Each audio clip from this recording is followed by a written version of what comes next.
உயர் சாதி பற்றும் பெருசாதி நட்பும் பறையர் வாழ்வுரிமை அரசியல் மாநாடு நாள் 16/8/2025 சனிக்கிழமை. நேரம் காலை 10 மணி முதல் 1 மணி வரை. தேவி பாலா ரெசிடென்சி பார்ட்டி ஹால், புதிய பேருந்து நிலையம் எதிரில், விழுப்புரம். தேமுதிகவாக இருந்தாலும் சரி, பாட்டாளி மக்கள் கட்சியாக இருந்தாலும் சரி, கம்யூனிஸ்டாக இருந்தாலும், காங்கிரஸாக இருந்தாலும், விடுதலை சிறுத்தைகள் கட்சியாக இருந்தாலும், எங்களுக்கு எத்தனை சீட்டு அப்படின்னு கேட்டுக்கிட்டு இருந்த இடத்துல ஆட்சியிலும் அதிகாரத்திலும் பங்கு நான் தருவேன் அப்படின்றத தமிழக வெற்றி கழகத்தோட கூட்டணியில் வருபவர்களுக்கு நாங்கள் பண்ணுவோம் அப்படின்னு சொன்னது இங்கே ஒரு முதன்மை சக்தியாக பார்க்கணும். ஒரு பெரிய கட்சியே தமிழக வெற்றி கழகத்தில் சேரும் சொல்றீங்க. திமுக கூட்டணியை உடையும்னு சொல்றேன். திமுக கூட்டணி உடைச்சு தமிழக வெற்றி கழகத்தில் இணையும். இந்த 2 வயது குழந்தை தலையிலே கொண்டு போய் பெரிய பூசணிக்காய் என்ற அந்த பாரத்தை வைக்க இயலாதல்லவா?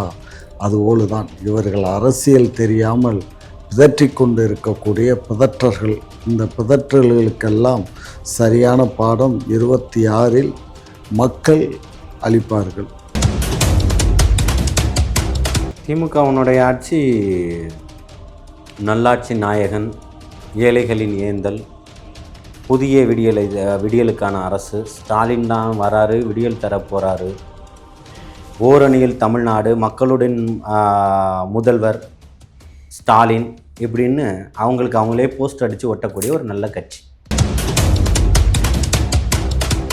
வாக்குறுதி கொடுக்கலாம். யாரு? நாங்க அப்படியெல்லாம் தேர்தல் அறிக்கை எடுத்து படிங்க. தேர்தல் அறிக்கை எடுத்து படிங்க. இருக்குங்க. நீங்க சொல்றது பூரா பொய் தானே சொல்லிட்டு இருக்கீங்க. நாங்க பேசுறது பொய் தான். நீங்க தான் அரிச்சந்திர மகாராஜாவுடைய. ஏங்க நாங்க ஜனநாயகவாதிங்க, ஜனநாயகத்தை பேசுவோம். நாங்க ஜனநாயகவாதிகள். ஆமா, நீங்க போலி அரசியல்வாதிகள். வீடு வீடா போயிட்டு ஓட்டு பிச்சை எடுத்துட்டு வந்தீங்க. வீடா அப்படி எடுத்தா ஆர்கே நகர்ல கூட ஒரு தொகுதியில கூட உங்களால ஜெயிக்க முடியலையே. ஆமா, டெபாசிட் கூட தான் இல்ல. முதல்வர் கூட பாத்துருக்கணும் இல்லையா? கோரிக்கை நிறைவேற்றல, அது அப்பாற்பட்ட விஷயம். ஆனா இந்த மாதிரி மக்கள் போராடிட்டு இருக்காங்கன்னு என்ன நாங்க பார்க்க மாட்டோம். எங்களுக்கு எதிராக தானே போராடுறாங்க.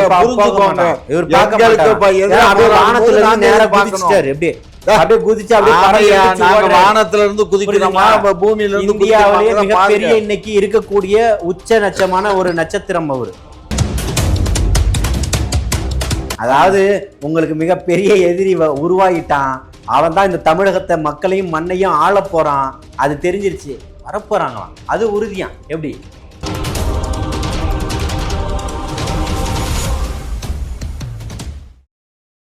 குக்கு செய்தி நேயர்களுக்கு வணக்கம். நான் உங்க தீபிகா. இன்றைய நிகழ்ச்சியின் சிறப்பு விருந்தினர்கள் திமுகவின் மூத்த முன்னோடி முனைவர் காமாட்சி நாயுடு அவர்கள் மற்றும் ஜல்லிக்கட்டு ஜலீல். இருவருக்கும் வணக்கம். வணக்கம். இப்போ விஜய் அவர்கள் பாத்தீங்க அப்படின்னா, அதாவது தமிழக வெற்றி கழகம் மாற்று கட்சி இல்ல, முதன்மை கட்சி அப்படின்னு சொல்லியிருக்காரு தமிழ்நாட்டுக்கு. இதோட அர்த்தம் என்ன? அதாவது இன்னைக்கு இருக்கக்கூடிய காலகட்டத்தில் மாற்று கட்சியாக நிறைய பேர் வந்துட்டாங்க. திமுகவுக்கு அதிமுக, அதிமுகவுக்கு தேமுதிக, தேமுதிகவுக்கு ஒரு கட்சி அப்படின்ற மாதிரி இன்னைக்கு மாற்று கட்சிகள் நிறைய பேர் கட்சிகள் வந்துட்டாங்க. ஒரு மாற்றத்திற்கான ஒரு முன்னெடுப்பை யாரும் எடுக்கலை. தேசிய முற்போக்கு திராவிட கழகம் வந்தால் கூட ஒரு காலகட்டத்தில் செல்வி ஜெயலலிதா அவர்கள், முன்னாள் முதல்வர் அவர்களோட இணக்கமான ஒரு சூழலை சந்தித்து ஒரு கூட்டணியை தொடர்ந்தாங்க. ஸோ அப்போ அதை மாற்று சக்தின்னு சொல்ல முடியாது. இங்கே எதற்காக ஒரு முதன்மை சக்தின்னு சொல்லி பேசப்படுது அப்படின்னு சொன்னால், ஆட்சியிலும் அதிகாரத்திலும் பங்கு தருவேன்ற ஒரு மிகப்பெரிய ஒரு வாக்குறுதியை இந்த தமிழகத்தில் மாநாடு மேடையில் பிரகடனப்படுத்தினது தலைவர் தளபதி அவர்கள் தான். அப்போ இதுதான் முதன்மை சக்தி.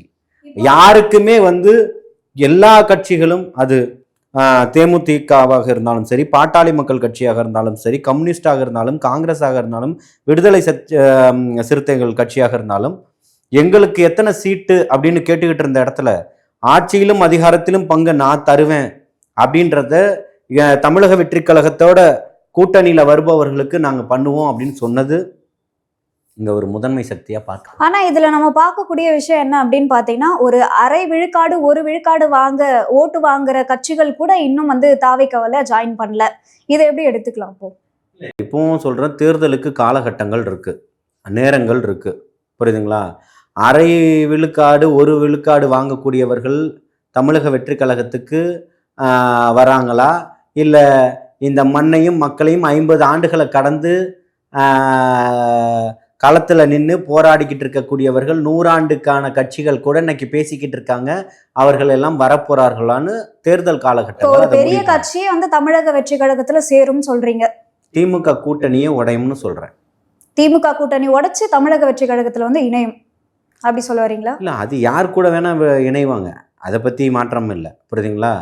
இப்போ ஒரு அணை உடைஞ்சா வெள்ளம் இங்கே தான் போகும்னு சொல்ல முடியாது, வெள்ளம் எங்கே வேணால் போகலாம், புரியுதுங்களா? அப்போது இன்னைக்கு இருக்கக்கூடிய முதன்மை சக்தி அப்படின்னு சொன்னீங்க பார்த்தீங்கன்னா, அந்த முதன்மை சக்தியாக இருக்கிறது இவர்கள் தான், தமிழக வெற்றி கழகம் மட்டும்தான்.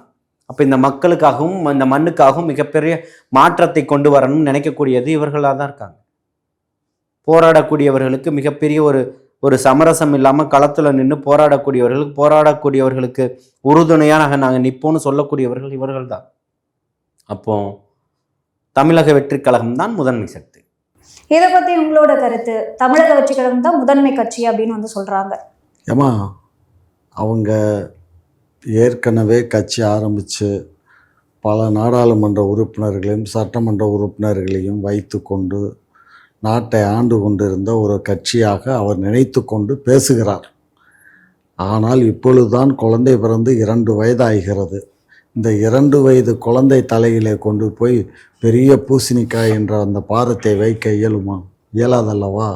அதுபோல தான் இவர்கள் அரசியல் தெரியாமல் பிதற்றி கொண்டு இருக்கக்கூடிய பிதற்றர்கள். இந்த பிதற்றல்களுக்கெல்லாம் சரியான பாடம் 26 மக்கள் அளிப்பார்கள், அவ்வளோதான். இப்போ வந்து இன்னொரு விஷயமா அவர் சொல்லியிருக்காரு, என்ன அப்படின்னா, இப்போ கொள்கை எதிரி அப்புறம் அரசியல் எதிரியை வந்து சமரசம் பண்ணி நாங்கள் வந்து ஒரு நல்ல ஆட்சியை கொடுப்போம் அப்படின்னு வந்து சொல்லியிருக்காரு. நல்ல ஆட்சி அப்படின்னு நீங்கள் சொல்லியிருக்கீங்க, அப்போ வந்து திமுகவுடைய ஆட்சி என்னவா நீங்கள் சொல்கிறீங்க? திமுகவுடைய ஆட்சி நல்லாட்சி நாயகன், ஏழைகளின் ஏந்தல், புதிய விடியலுக்கான அரசு. ஸ்டாலின் தான் வராரு, விடியல் தர போகிறாரு. ஓரணியில் தமிழ்நாடு, மக்களுடன் முதல்வர் ஸ்டாலின், இப்படின்னு அவங்களுக்கு அவங்களே போஸ்ட் அடித்து ஒட்டக்கூடிய ஒரு நல்ல கட்சி. அவங்களுக்கு அவங்களே அடிச்சுப்பாங்க, ஒட்டிப்பாங்க.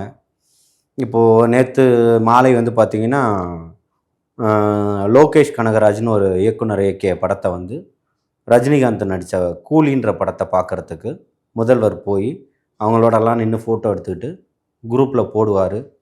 எல்லோரும் பார்ப்பாங்க, படம் நல்லா இருக்குது, வாழ்த்துக்கள் சொல்லுவாங்க.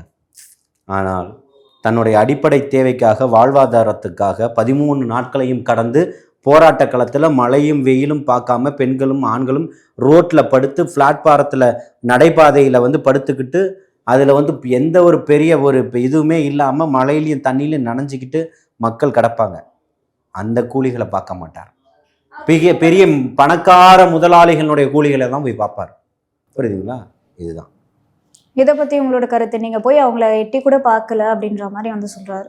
அதாவது அவங்க எல்லாம் வந்து தற்காலிக பணியாளர்கள். தற்கால பணியாளர்களை எப்போ வேணாலும் நீக்கலாம், மீண்டும் எப்போ வேணாலும் எடுத்துக்கிடலாம். அரசாங்கம் ஒரு முடிவெடுத்து அதை எல்லாமே வந்து தனியார் மயமாக்கணுங்கிறது ஏற்கனவே மொத்தம் 12 ஜோன் இருக்குது. அதில் 10 ஜோனை முந்தைய அரசு கொடுத்துருச்சு. இந்த 2 ஜோனு தான் பாக்கி. இந்த 2 அந்த 10 ஜோனு தனியார் மயமாக்கும் போது நீங்கள் எதுக்கு இடையில வந்து மூக்க நுழைச்சி இந்த 2 இது வந்து தவறான விஷயம் அப்படின்றத சொல்லி தேர்தல் அறிக்கையிலையும் என்ன 255 தூய்மை பணியாளர்களை பற்றி பேசி உங்களுக்கு வந்து பணி நிரந்தர ஆணை நாங்கள் தரோம், நீங்கள் உங்களுடைய மாநகராட்சி ஊழியர்களாக நாங்கள் பணி அமர்த்துறோன்ற போலியான வாக்குறுதிகளை ஏன் கொடுத்து மக்களை ஏமாத்துனீங்க சொல்லுங்க. அப்படியெல்லாம் வாக்குறுதி கொடுக்கலாம். யாரு? நாங்க அப்படியெல்லாம் தேர்தல் அறிக்கை எடுத்து படிங்க. தேர்தல் அறிக்கை எடுத்து படிங்க. இருக்குங்க. நீங்க சொல்றது பூரா பொய் தானே சொல்லிட்டு இருக்கீங்க. நாங்க பேசுறது பொய் தான். நீங்க தான் இவரு அர்ச்சந்திர மகாராஜாவுடைய. ஏங்க நாங்க ஜனநாயகவாதிங்க, ஜனநாயகத்தை பேசுவோம். நாங்க ஜனநாயகவாதிகள். ஆமா, நீங்க வந்து போலி அரசியல்வாதிகள். அத ஜனநாயகவாதியா இருக்க போய் காசுக்காக கார்பரேட்டுக்காக பண்ணக்கூடியவனுடைய கைக்கூலியா மாறிக்கிட்டு இருக்கக்கூடிய பாசிசவாதிகளுக்கு எப்படி ஒரு பிஜேபி அரசோ அந்த மாதிரி இங்க இருக்கக்கூடிய கார்பரேட்டுக்கு எதிராக ஒரு அரசியல் பண்றீங்கன்னா அது இன்னைக்கு திமுகவுடைய அரசு. ஆமா, ஏற்கனவே 10 ஜோனை கொடுத்தவன் கார்பரேட்டுக்காக இல்ல, ஒரு 2 ஜோனை கொடுத்தவங்க தான் கார்பரேட். சரி, 10 ஜோனை கொடுத்தவன வீட்டுக்கு அனுப்பணும், நான் உங்களுக்கு இந்த வேலையை தருவேன்னு சொல்லி ஏன் மக்கள் முன்னாடி போய் நாடகத்தை நிகழ்த்துனீங்க? நாடகம் போடல, நாங்க என்ன நாடகதாரி எல்லாம் அல்ல. நீங்க நாடகதாரி கட்சியில இருக்கிறதுனால நீங்க இப்படி எல்லாம் பேசுவீங்க போல. ஏன் உங்க தலைவர் எழுதினாரே நாடகதாரிகளுக்கு மறந்துட்டீங்களா? அதெல்லாம் இப்ப இருக்கக்கூடிய சிஎம் நடிச்சார மறந்துட்டீங்களா? அவருடைய புள்ள நடிச்சுக்கிட்டு இருந்தார மறந்துட்டீங்களா? இத இங்க இருக்கக்கூடிய கோடம்பாக்கத்துல மிகப்பெரிய ரெட் ஜெயின் மூவிஸ் அலுவலகம் வச்சிருக்கிறார மறந்துட்டீங்களா?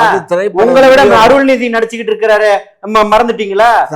ஊர்ல இருக்கக்கூடிய ஒட்டுமொத்த நாடகதாரியும் நீங்க தான் வச்சுக்கிட்டு இருக்கீங்க, ஊர்ல இருக்கக்கூடிய ஒட்டுமொத்த சினிமா திரையரங்கையும் நீங்க தான் வச்சுக்கிட்டு இருக்கீங்க, ஊர்ல இருக்கக்கூடிய நீங்க பெத்து போடக்கூடிய எல்லா பிள்ளைங்களுக்கு தான் சட்டமன்றத்திலையும் நாடாளுமன்றத்திலையும் மாநிலங்களிலும் உறுப்பினர் கொடுத்துக்கிட்டு இருக்கிறீங்க, மத்தியிலும் இதுலயும் நாடாளுமன்றத்திலையும் சட்டமன்றத்திலையும் நீங்க தான் அமைச்சர் ஆகுறீங்க, துணை முதலமைச்சர் ஆகுறீங்க.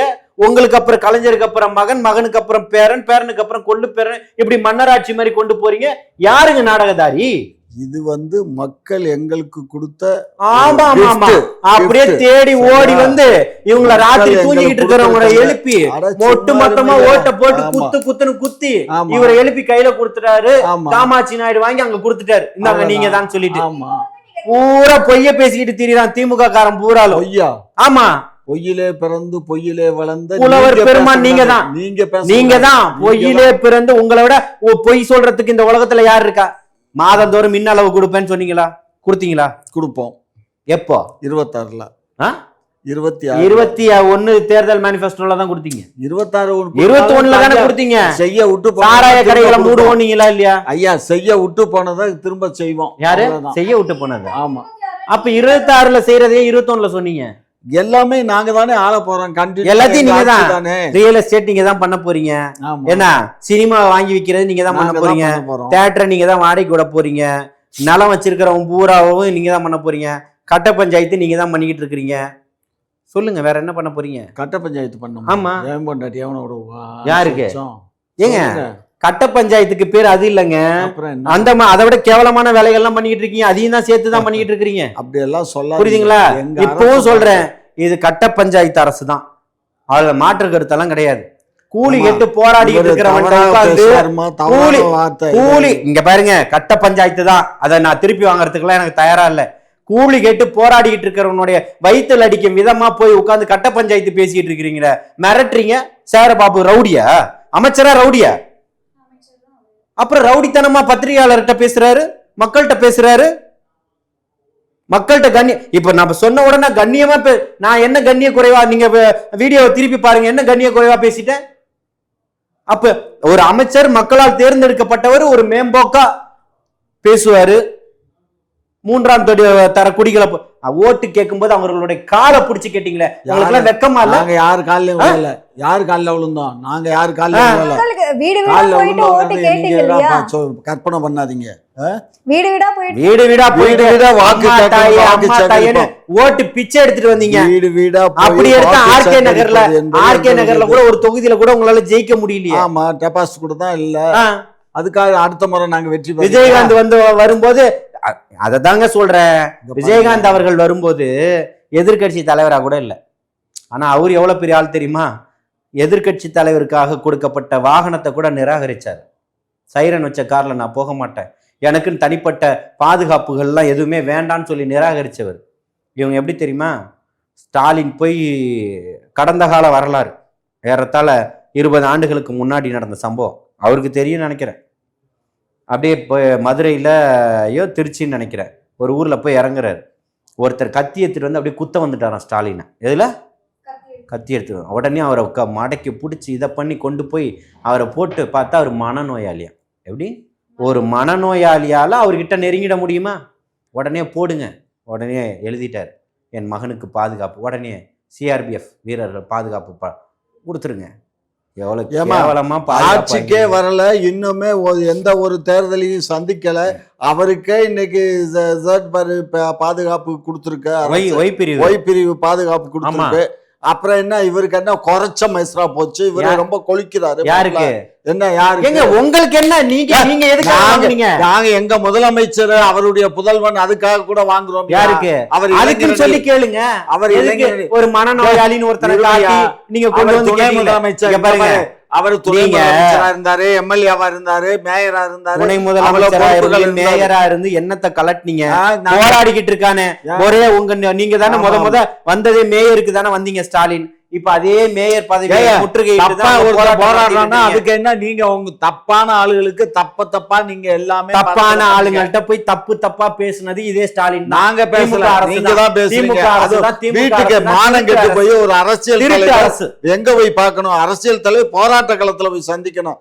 அதை விட்டு போட்டு வீட்டுல உட்காந்துக்கிட்டு வா இவர் என்ன கவர்னரா இல்ல சீஃப் மினிஸ்டரா வான்னு சொல்லி ஏன் போனாங்க? அது மானம் கட்ட பயிலுவாங்க. பாருங்க, முதல்வர் கூட வந்து பாத்துருக்கணும் இல்லையா? கோரிக்கை வந்து நிறைவேற்றல, அது அப்பாற்பட்ட விஷயம். ஆனா இந்த மாதிரி மக்கள் போராடிட்டு இருக்காங்கன்னு என்ன நாங்க பார்க்க மாட்டோம். எங்களுக்கு எதிராக தானே போராடுறாங்க. புரிஞ்சுக்கோங்க, எங்களுக்கு எதிராக நேரா பார்க்கணும். எப்படி அப்படியே குதிச்சு அப்படியே வானத்துல இருந்து குதிக்கிறோமா பூமியில இருந்து? இந்தியாவிலேயே மிகப்பெரிய இன்னைக்கு இருக்கக்கூடிய உச்ச நட்சமான ஒரு நட்சத்திரம் அவரு. புரியுதுங்களா? அவர் அரசியல் கட்சியை துவங்குறாரு. ஒட்டுமொத்த தமிழக அரசியல் வரலாற்று களத்துல இல்லாத அளவுக்கு இன்னைக்கு மிகப்பெரிய மாநாடை நடத்தி இவ்வளவு பேர் இருக்கோன்றத பறைசாற்றி இருக்கிறாரு, நிரூபிச்சு காட்டி இருக்கிறாரு. இன்னைக்கு தாங்கிட்ட 1 கோடிக்கும் மேற்பட்ட தொண்டர்கள் இருக்காங்க. தேர்தல் ஆணையத்தால அங்கீகரிக்கப்பட்டு இந்தியாவிலேயே 5ஆவதா 1 கோடிக்கும் மேற்பட்ட தொண்டர்களை வச்சிருக்கக்கூடிய கட்சியின் சான்றிதழ் வழங்கியிருக்கு, அறிவிப்பு கொடுத்திருக்கு. அப்பேற்பட்டவரை பாதுகாக்க வேண்டியது உளவுத்துறையினுடைய தகவலின் அடிப்படையில பாதுகாப்பு கொடுத்திருக்காங்க. அதுல உங்களுக்கு என்ன பிரச்சனை? அது பிடி மாதிரிமா. என் மகன் வந்து இருங்க, இதுக்கு சேர்த்து பதில் சொல்லுங்க. என் மகன் வந்து ஒருபோதும் அரசியலுக்கு வரமாட்டான், ஸ்டாலின் சொன்னார். எந்த பதவியிலும் வரமாட்டான். இவர் நடிகராக இருக்கும்போது சொல்றாரு, எங்க தாத்தாவும் அப்பாவும் அரசியல்வாதிகளா இருக்கிறதுனால நான் அரசியல் காலத்துக்கு வரணுமா? நான் ஒருபோதும் வரமாட்டேன். எல்லாம் வாடகை கூட்டு பொழைக்கிறவங்க அப்படிதான் இருப்பாங்க. இவர்களுடைய போக்கு அப்பேற்பட்டதா தான் இருக்கும். இப்போ அதுக்கு ஒரே உதாரணம், காலத்தின் கட்டாயம். என்ன கட்டாயம்? காலத்தின் கட்டாயம். எங்க கட்சி கமலஹாசன், இவர் அப்படியே கமலஹாசன். காலத்தின் கட்டாயமா? என்ன கட்டாயம்? நாட்டுக்கு தேவை எது? நாட்டுக்கு தேவை டிவி எல்லாம் உடைச்சிட்டு ஒரு சீட்டை மாநிலங்களவையில வந்து ஒரு சீட்டை வாங்கிட்டு போறதா தேவை? கேடு கட்டு போயிட்டியே. உனக்கு போட்ட ஓட்டெல்லாம் திமுகவை எதிர்க்கிறேன்னு தானே போட்டானுங்க. இந்த ஆட்சியை தானே நீ குறை சொன்ன. ஸ்டாலின் சொன்னா போதும், முக ஸ்டாலின் சொன்னா போதும், இதோட கேவலப்படுத்த வேண்டிய அவசியம் இல்லைன்னு சொன்னீங்க. இன்னைக்கு போய் அங்க போய் நக்கி பழச்சிக்கிட்டு இருக்கீங்களே. இந்த பாரு மாப்பிள்ள, இந்த மாதிரி எல்லாம் பேச இல்ல அதுக்கு பேர் அதுதான். நீங்க தானே டிவியை போட்டு உடைச்சிங்க. நான் கேட்கறதுக்கு அமைதியா இருங்க. உச்சபட்ச தமிழ்நாட்டுல எந்த உச்சபட்சம் கேக்குறேன்? ஏங்க பணம் வாங்கினா மட்டும் போதுமாங்க? எத்தனை படம் சக்சஸ் ஆச்சு, எத்தனை படம் ஃபெயிலியர் ஆச்சு? சும்மா என்னமா இருங்க. சக்சஸ் ஆச்சு, ஃபெயிலியர் ஆச்சு, ஏங்க ஜெயிக்கல? எல்லாம் திரைப்படம். ஏங்க உங்களை தானே கழுவி ஊத்துனாரு. இங்க பாருங்க, உங்களை தானே கழுவி ஊத்துனாரு. இது அரசியல். யாரு கழுவி? அரசியல். இதெல்லாம் சாதாரண. இவர்கள் வந்து நாளைக்கு இதே விஜய் எங்களோட வரமாட்டாருன்னு என்ன நிச்சயம்? வீட்டுக்கு போக மாட்டாரு. 2026 வீட்டுக்கு போறீங்க. உங்ககிட்ட யாருங்க? வீட்டுக்கு போறோமா கோட்டைக்கு போறோமான்னு மக்கள் முடிவு செய்வாங்க. உங்களை மாதிரி இந்த மக்களை வந்து ஒரு பணத்தை கொடுத்து கூட்டிட்டு வந்து ஒரு கூட்டத்தை காட்டி ஏமாத்தி ஓட்ட வாங்கிடலாம்னு நீங்க கற்பனை பண்றீங்க. ஐயா இங்க நீங்க எதுக்கு ஓடி 36 லட்சம் ஓட்டு வாங்கின திரு சீமான் அவர்கள், 8.2% வாங்கின சீமான் அவர்கள் இன்றைக்கு மிகப்பெரிய ஒரு மாநாடு போட்டா 36 லட்சம் பேர் வந்து உட்கார்ந்தானா அதுதான் உலகத்திலே மிகப்பெரிய ஓட்டு போட்ட எல்லாருமே மாநாட்டுக்கு வருவாங்க. அப்புறம் இப்ப மாநாட்டுக்கு உங்களுக்கு யாரு வர்றா? அப்ப திமுக ஓட்டே இல்ல, ஒரு 2 கோடி பேர் வரணும். ரசிகர்கள் தான் வர்றான் உங்களுக்கு. ஏன் 10 லட்சம் பேர் வரணும்? 5 லட்சம் பேர் வரணும்? ஐயா உங்க கட்சியில ஒரு 10 லட்சம் பேர் இருக்காங்க, 10 கோடி பேர் இருக்காங்க. அவர் எடப்பாடி கட்சியில ஒரு 2.5 கோடி இருக்காங்க, பிஜேபியில ஒரு 1.25 கோடி இருக்காங்க. சீனால போய் வாங்கிட்டு வந்துட்டாங்க. எல்லா பேரும் வாங்குங்க. சீனால தமிழ்நாட்டினுடைய ஜனத்தொகையை காட்டில அதிகமான எண்ணிக்கை தான் உங்களுடைய கட்சியில இருக்காங்க. இவர் பேசணுன்றதுக்காக ஒரு கருத்தை பேசுறாரு, கருத்தியலா பேசுறாருன்னா நான் பேசுறதுக்கு தயாராக இப்பவும் சொல்றேன். இவர் பேசக்கூடியது எல்லாமே சீனால இருந்து இறக்குமதி செஞ்சிட்டீங்களா மக்களை? எங்க இருந்து மக்கள் வருவாங்க? நீங்க தானே சொல்றீங்க 1 கோடி பேர் இருக்காங்க, 2 கோடி பேர் இருக்காங்க. ஆமா என்ன 1 கோடி பேர், என்ன 1 கோடி பேருக்கு அட்டை கொடுத்துருக்கீங்களா? மெம்பரா இருக்காங்க. ஆமா ஃபார்மை கொடுங்க. ஆமா. ஃபார்மை எங்க இருக்கு? என்ன இவர் என்ன புலனாய்வு அதிகாரியா? அப்புறம் சும்மா ஏதோ 1 கோடி கழுத்துல பேர் ஒரு வந்துட்டா, துண்டு 2 கோடி பேர் போட்டுக்கிறது. வந்துட்டாரு. ஆனா சொல்லக்கூடிய கட்சி இன்னொரு கட்சி. இவரும் வாடகைக்கு தான் விட்டுக்கிட்டு இருக்கிறார். திமுகவுக்காக வாதாடிக்கிட்டு இருக்கிறவர் தான் இவரும் ஒருத்தர். அதனால இங்க வந்து பாருங்க, நான் எந்த காலத்திலயும் எவங்கிட்டும் வாடகைக்கு வாய விடுற ஆளு நான் இல்ல.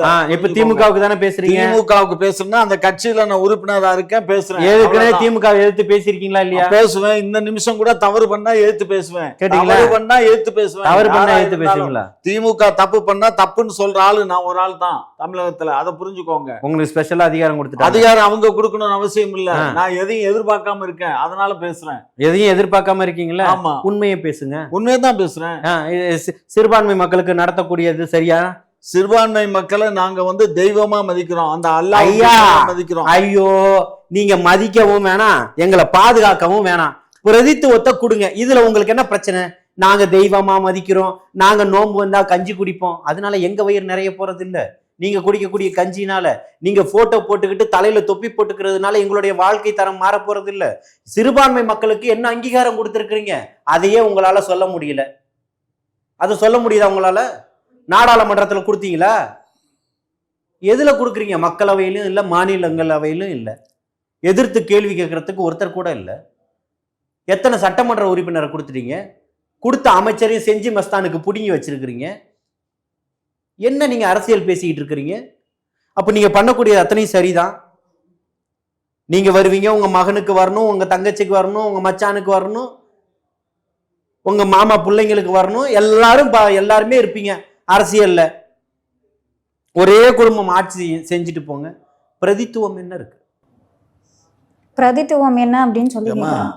அவர் வாய் புளிச்சதோ மாங்காய் புளிச்சதோ அது உங்க தலைவர் சொல்ற டயலாக்குங்க.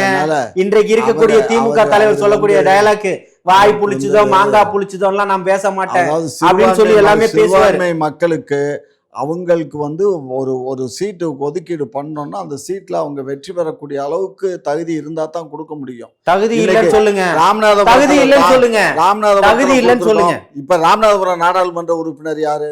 நாடாளுமன்ற உறுப்பினர் ராமநாதபுரம் யாரு? ஏங்க, உங்க திமுக என்னன்னு கேட்டா முஸ்லீம் லீக்ல உள்ள கதையை பேசிட்டு நாங்க இருக்காரு. முஸ்லீம் லீக் சீட்டு கொடுத்தா அவங்க ஜெயிச்சிருவாங்களா? யாரு? நாங்க கூட இருக்க போய் தான் ஜெயிக்கிறாங்க. இதுதான் உங்களுடைய பாசிசவாதம் சொல்றோம். இந்த பாசிசவாதத்தை தான் எதிர்க்கிறோம். புரியுதுங்களா? உங்களுக்கு அடிமையா இருக்க வேண்டிய எந்த அவசியமும் இல்ல. இன்னைக்கு நீங்க கட்சிகளையும் பேனர்களையும் தலைவர்களை மட்டும்தான் கூட வச்சிருக்க முடியும். ஒட்டுமொத்த சமூகமும் இன்னைக்கு மாற்றத்தை நோக்கி நகர்ந்துருச்சு. நீங்க மண்ணை கவ போறது உறுதி. 2026 உங்களுடைய பின்னங்கால் பெதறிகள் அடிக்க வீட்டுக்கு ஓடுறீங்களா இல்லையான்னு பாருங்க. மாற்றம் என்பது மாறாமல் இருப்பதுதான். எனவே இது மாற்றம் என்பது 26 நிச்சயமாக 100 மாற்றம் என்பது மாறாமல் இருப்பதுன்னா நீங்க எப்படி 66 ஆட்சிக்கு வந்தீங்க, 77 ஆட்சிக்கு வந்தீங்க. நாங்க வந்தோம், 21 ஆட்சிக்கு வந்தோம், 24 ஜெயிச்சோம், 26 ஜெயிக்கும், 31 ஜெயிப்போம். 10 வருஷம் வீட்டுல இருந்தீங்களா? அதுக்கு பேர் என்ன? மாறாம நீங்க தானே இருந்திருக்கணும். நாங்க இல்லைன்னு எங்களுடைய தோழமை கட்சி தானே, எங்களுடைய குழந்தை தானே அது அதிமுக. அதான் சொல்றேன், 2 பேரும் கூட்டு களவானீங்கன்னு சொல்றேன். பிஜேபியோட அவங்க நேரடியான ஒரு கூட்டத்துல இருப்பாங்க, இவங்க மறைமுகமா இருப்பாங்க. எல்லாம் கூட்டாளிகள்னு சொல்றேன். புரியுதுங்களா? சொந்த மண்ணுல போராடுறவனை போய் பாக்குறதுக்கு வக்கு இல்லாதவர்கள் இவங்க. சொந்த மண்ணுல கூலி கேட்டு போராடக்கூடியவனை இன்னைக்கு எப்படி அடிச்சு ஏத்திட்டு இருக்கீங்க? கூலி கேட்டா என்ன கொஞ்சமா ஒரு உங்க நிர்வாகம் வச்சு நடத்துறீங்க. டெம்பரவரியா ஒருத்தன் வேலைக்கு கூப்பிடுறான், ஒருத்தன் வர்றான், வேலைக்கு பார்த்துட்டு அவன் போயிட்டானா அவன் பாட்டு போக வேண்டியதுதான். அதுக்காக உக்காந்துக்கிட்டு எனக்கு அதை கொடு, எனக்கு அரசு உடைமை ஆக்கிட்டா என்ன அர்த்தம்? தருவேன்னு சொன்னது யாரு? நாங்க ஒன்னும் தருவோம்னு சொல்லல. கொடு, ஆதாரத்தை காட்டிட்டா. ஆதாரத்தை காட்டு, ஆதாரத்தை காட்டிட்டா. காட்டு போடுங்க, ஆதாரம் போடுங்க, ஆதாரத்தை போடுங்க. எவனா பொய்யான தகவல்களை எல்லாம் கூகுள்ல பரப்புரை பண்றானுங்க. மோடி மோடி மோடி இவரு இல்ல நம்ம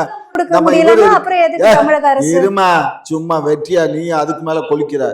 நம்ம சீமான் அவர்கள் ஒரு லெட்டர் அவரா டைப் பண்ணி கையெழுத்து போட்டு இவர்தான் போய் பார்த்தாரு. டைப் பண்ற இடத்துல இவர்தான் டைப் பண்ணி கொடுத்தாரு. அவரு சொல்ல வடிவேல் சொல்லுவான்ல, எங்க அப்பா வாசிக்க எங்க அம்மா ஆட சொல்லுவான்ல, அந்த மாதிரி இவரு சொல்ல அவர் டைப் பண்ணி. எல்லாம் சீமா திரு விஜய் அவர்கள் இவங்க எல்லாமே ஒரு மிகப்பெரிய ஒரு டிராமா குரூப் வச்சு நடத்துறாங்க. இந்த டிராமாவை பார்க்கறதுக்கு லட்சக்கணக்கான மக்கள் வரத்தான் போறாங்க. நான் அதை வந்து மறுக்கிறது பயம் மறுக்கிறது எதிரி வரப்போ, அதாவது உங்களுக்கு மிகப்பெரிய எதிரி உருவாகிட்டான். அவன் தான் இந்த தமிழகத்தை மக்களையும் மண்ணையும் ஆள போறான். அது தெரிஞ்சிருச்சு, வரப்போறாங்களாம். அது உறுதியா? எப்படி வரப்போறது இருங்க, மாநாடு வர்றது உறுதி. நீங்க போறீங்களா? நான் அந்த ஊர்ல தானே இருக்கேன். அப்புறம் என்ன, நீங்க போறீங்க மாநாட்டுக்கு போறீங்களா? அந்த ஊர்ல இருந்து மாநாட்டுக்கு போறீங்களா? எதுக்கு மாநாட்டுக்கு போகணும்? போதுமா? நான் அவருக்கு அங்க தேவை இல்லை, தேவை இருக்கக்கூடியவன் வரான். ஆமாங்க, அந்த ஊர்ல மாநாடு நடக்குது, நானும் போய் பாப்பேங்கன்னு சொல்லியிருந்தானா அது இயல்பு. நீங்க உங்களுக்கு எந்த தேவை இல்லையே. வரக்கூடியவன் அத்தனையும் இந்த மண்ணையும் மக்களையும் நேசிக்கக்கூடியவன். இந்த தளபதி தான் இந்த மண்ணை ஆள போறாருன்றத முடிவு பண்ணிட்டான். 2026ல மிகப்பெரிய ஒரு மாற்றத்தை கொண்டு வரணும்னு நினைக்கிறான். இந்த சமூகத்துக்கு மிகப்பெரிய ஒரு எழுச்சியை கொடுத்திருக்கிறாருன்னு சொல்றேன். அது 2026 மிகப்பெரிய ஒரு புரட்சியாக வெடிக்கும். நாளைக்கு வரக்கூடிய 21ஆம் தேதியினுடைய மாநாடு முடிவடையும் போது இருக்கக்கூடிய மறுநாள் ஒட்டுமொத்த தமிழகத்தினுடைய தலையங்கமும் தளபதி அவர்களை பத்தி தான் பேசும். 2026ல அது எதிரொலிக்கும். 2026ல மிகப்பெரிய சிம்மாசனத்துல தளபதி அவர்கள் முதல்வர் நாற்காலியில உட்காருவாரு. அதுல மாற்றம். அதாவது பறையர் சாதி பற்றும் பெருசாதி நட்பும் பறையர் வாழ்வுரிமை அரசியல் மாநாடு நாள் 16/8/2025 சனிக்கிழமை. நேரம் காலை 10 மணி முதல் 1 மணி வரை. தேவி பாலா ரெசிடென்சி பார்ட்டி ஹால், புதிய பேருந்து நிலையம் எதிரில், விழுப்புரம்.